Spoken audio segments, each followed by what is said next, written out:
Boom. Hey y'all, what's happening in Chinese here? So I did some cinematic digging, right? I did some research and I discovered, the company United Artists, which is a financing, production, and distribution company. It was established in February of 1919 by four film-related artists.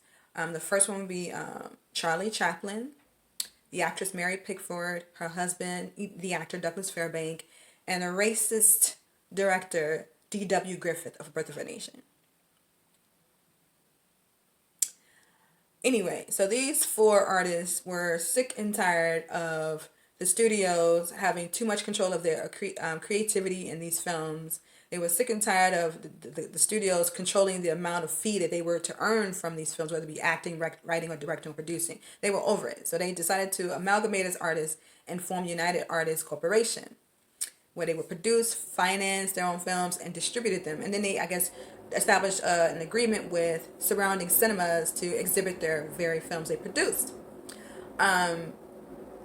And then I discovered that Mary Pickford, the actress Mary Pickford, who was really a popular silent film actress, she was earning $1.5 million a year in the 1920s. Let's take a moment for that.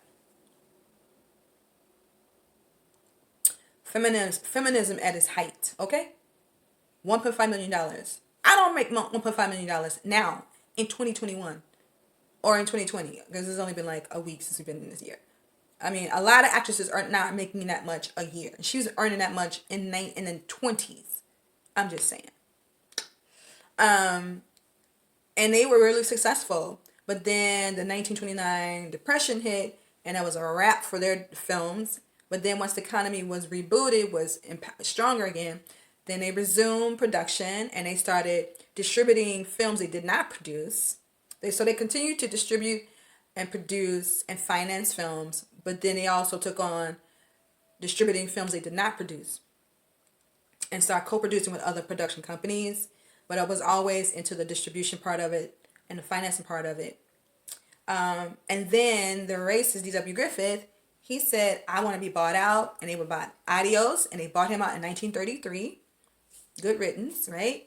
And I think he would be rolling over in his grave if he knew that in the 1970s, the very film production company that he co-founded would be financing, producing, and distributing these black centered films in the 70s. Five on the Black Hand Side, They Call Me Mr. Tibbs, Cotton Comes to Harlem, and last but not least, The Spook Who Sat by the Door by Sam Greenlee. I mean, is that not a slap in the face to D.W. Griffith?